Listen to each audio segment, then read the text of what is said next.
Hello friends, welcome to my amazing session NCERT full explanation में। तो friends, अभी तक हम लोगों ने बायोटेक्नोलॉजी एंड इट्स एप्लीकेशन का सेकेंड लेक्चर कंप्लीट कर लिया। तो अभी आपका लास्ट लेक्चर है। तो चलिए बिना टाइम वेस्ट के हम लेक्चर को स्टार्ट करते हैं। So let's get started with the transgenic animals.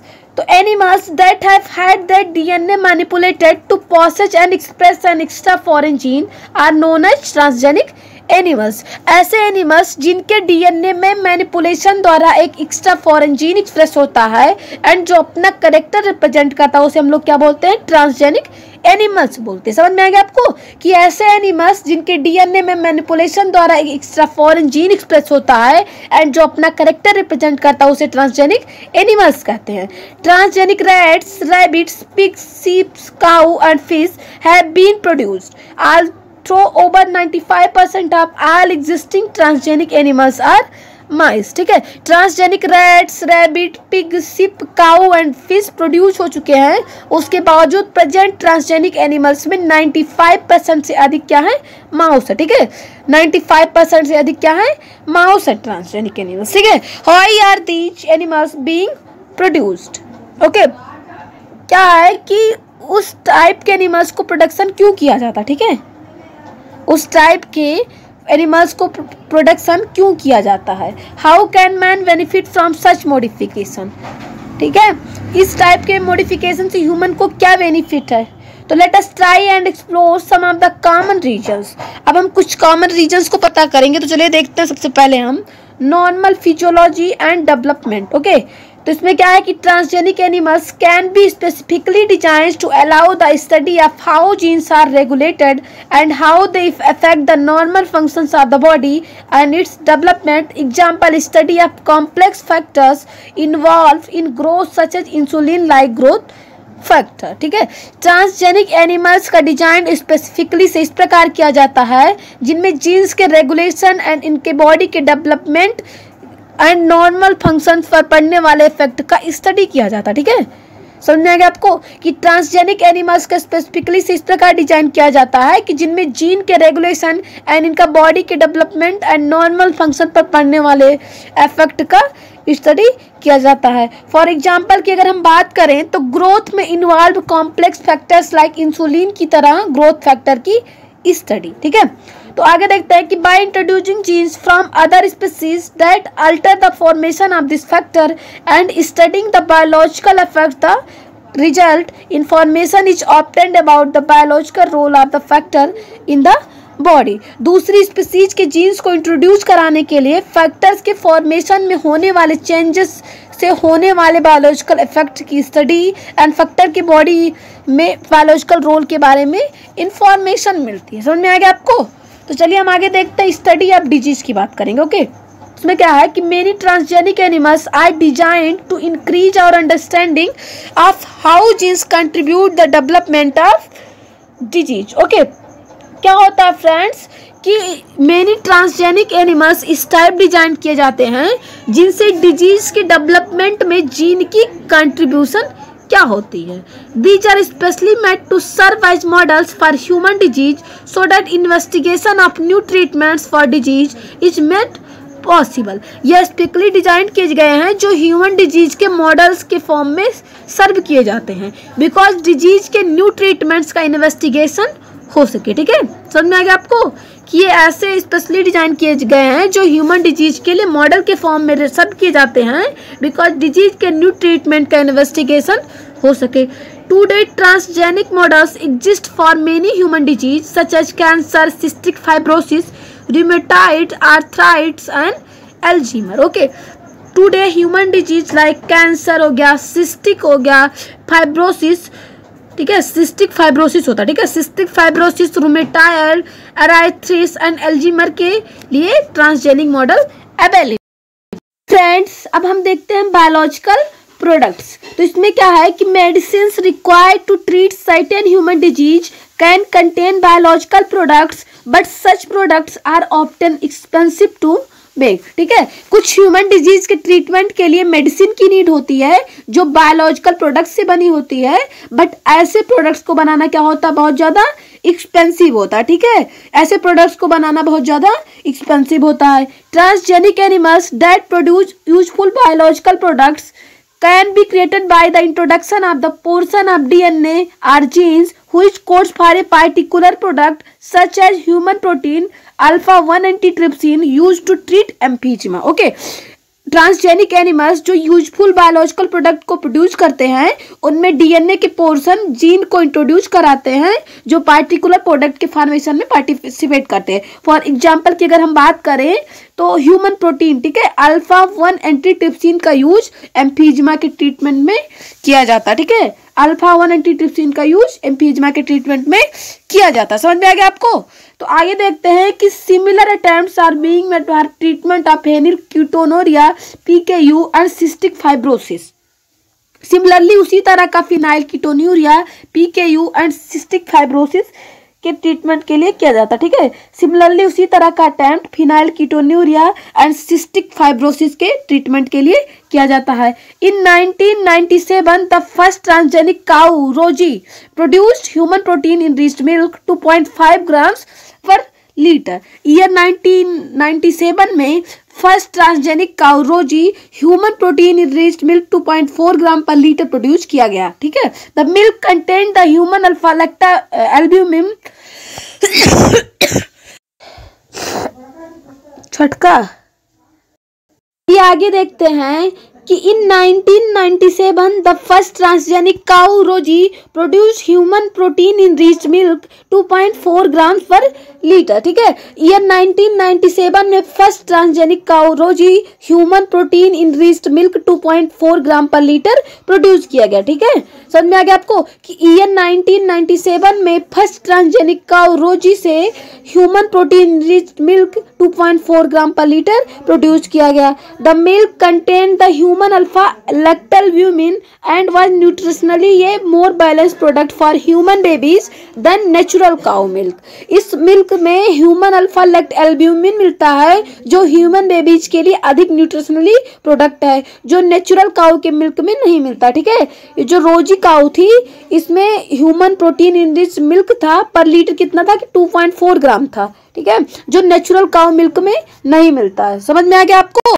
अब हम आगे देखते हैं वैक्सीन सेफ्टी। इसमें क्या है कि transgenic mice are being developed for use in testing the safety of vaccines before they are used on humans. Vaccine का ह्यूमन पर यूज करने से पहले वैक्सीन की सेफ्टी के लिए ट्रांसजेनिक माइस को डेवलप किया गया, ठीक है। माइस जो है ये आपका प्लूरल फॉर्म है माउस का। समझ में आ गया आपको? तो आगे देखते हैं कि transgenic mice are being used to test the safety of the polio vaccine. Polio vaccine की सेफ्टी टेस्टिंग के लिए ट्रांसजेनिक माइस का यूज किया जा चुका है। If successful and found to be reliable they could replace the use of monkeys to test the safety of batches of the vaccine. यदि सभी एक्सपेरिमेंट सक्सेसफुल एंड रिलायबल पाए गए तो वैक्सीन सेफ्टी टेस्ट के लिए मंकी के place पर transgenic माइस का यूज किया जा सकेगा। समझ में आ गया आपको कि यदि सभी एक्सपेरिमेंट सक्सेसफुल एंड रिलायबल पाए गए तो वैक्सीन सेफ्टी टेस्ट के लिए मंकी के प्लेस पर ट्रांसजेनिक माइस का यूज किया जा सकेगा। अब क्या है आपका केमिकल सेफ्टी टेस्टिंग। इसमें क्या है कि this is known as toxicity safety testing या टॉक्सिसिटी सेफ्टी टेस्टिंग कहलाता है। The procedure is the same as that used for testing toxicity of drugs. Transgenic animals are made that carry genes which make them more sensitive to toxic substances than non-transgenic animals। या वही procedure है जो drugs की toxicity testing के लिए use में लाई जाती है, ठीक है। ये वो प्रोसीजर है जो ड्रग्स के टॉक्सिसिटी टेस्टिंग के लिए यूज में लाई जाती है। ट्रांसजेनिक एनिमल्स में मिलने वाले कुछ जीन इसे टॉक्सिक सब्सटेंस के लिए अधिक सेंसिटिव बनाते हैं, जबकि नॉन ट्रांसजेनिक एनिमल्स में ऐसा नहीं है। समझ में आ गया आपको? जबकि नॉन ट्रांसजेनिक एनिमल्स में ऐसा नहीं होता है।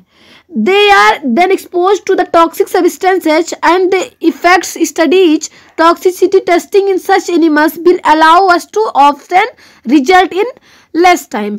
ट्रांसजेनिक एनिमल्स को टॉक्सिक सब्सटेंस के क्लोज लाने के बाद पड़ने वाले इफेक्ट का स्टडी किया जाता है, ठीक है। इसमें क्या कहता है कि ट्रांसजेनिक एनिमल्स को टॉक्सिक सब्सटेंस के क्लोज लाने के बाद पड़ने वाले इफेक्ट का स्टडी किया जाता है। एनिमल्स में टॉक्सिसिटी टेस्टिंग करने से कम टाइम में रिजल्ट ऑब्टेन हो जाता है।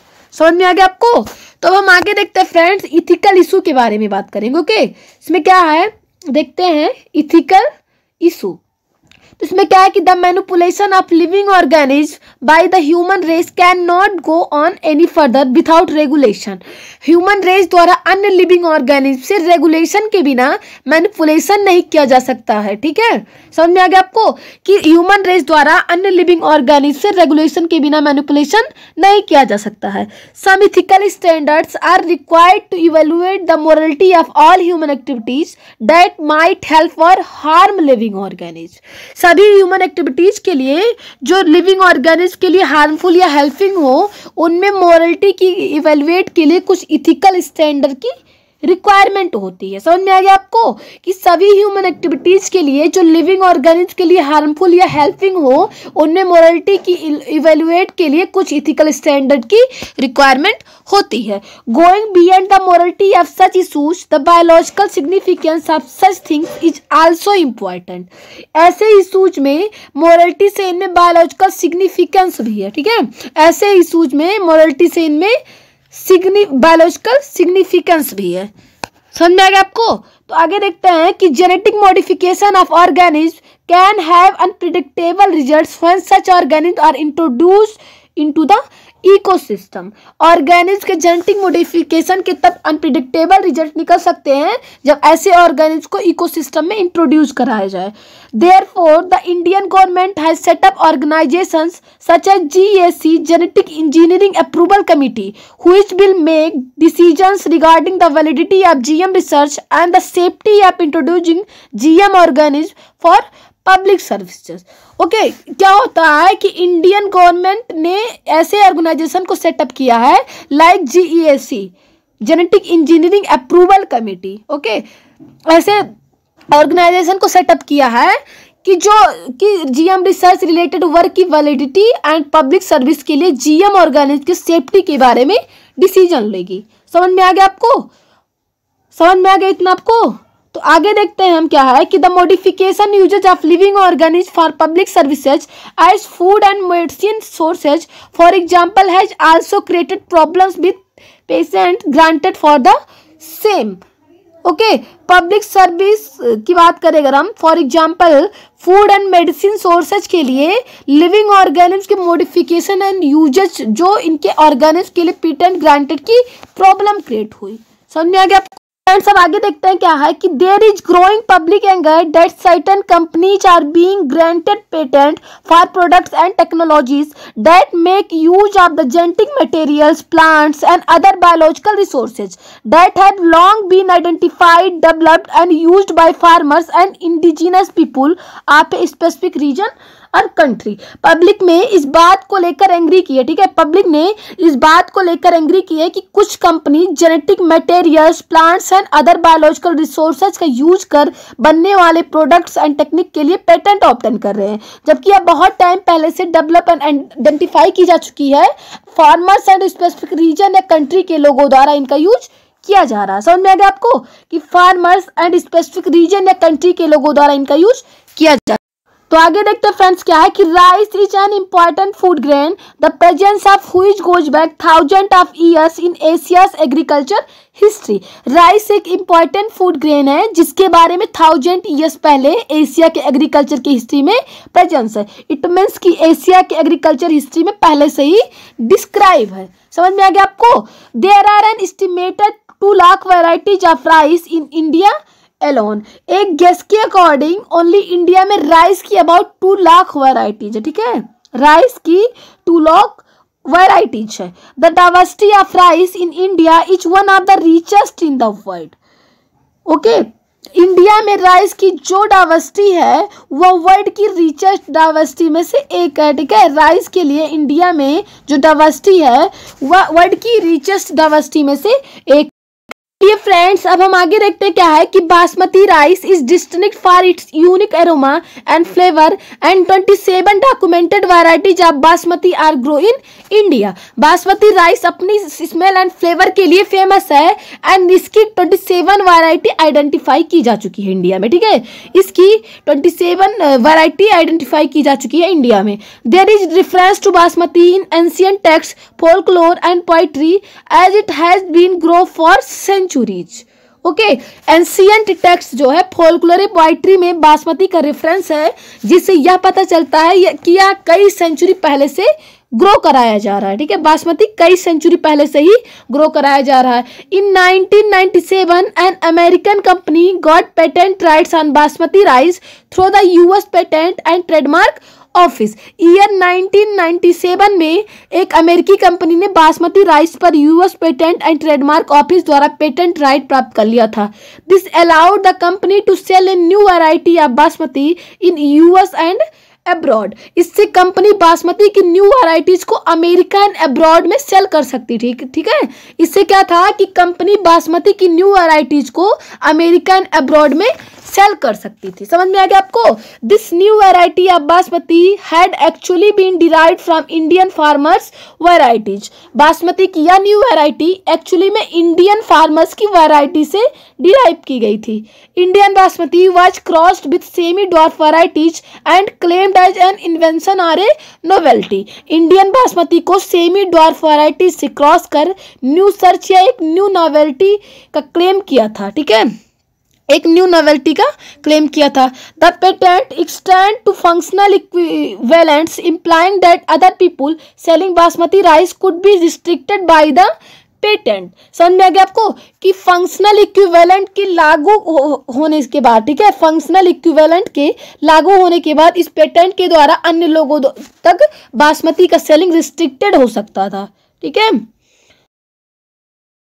देखते क्या है कि several attempts have also been made to patent users products and processes based on Indian traditional herbal medicine। अगर हम एग्जाम्पल की बात करें तो क्या है, टर्मरिक नीम। ठीक है, if we are not vigilant and we do not immediately counter these patent applications, other countries individuals may encase on our rich legacy and we may not be able to do anything about it। Okay, तो अब आगे देखते हैं क्या है कि biopiracy is the term use to refer to the use of bio resources by multinational companies and other organisation without proper authorisation from the countries and people concern without compensatory payment. Okay, क्या होता है friends कि multinational companies and दूसरे organisation द्वारा, ओके, multinational companies and दूसरे organisation द्वारा किसी कंट्रीज या उससे रिलेटेड पर्सन से बिना proper authorisation and compensatory payment के बायो रिसोर्सेज का यूज करना क्या कहलाता है, बायोपायरेसी कहलाता है। समझ में आ गया आपको कि मल्टीनेशनल कंपनीज एंड दूसरे ऑर्गेनाइजेशन द्वारा किसी कंट्रीज या उससे रिलेटेड पर्सन से बिना proper authorisation and compensatory payment के बायो रिसोर्सेज का यूज करना क्या कहलाता है, बायोपायरेसी कहलाता है। समझ में आ गया?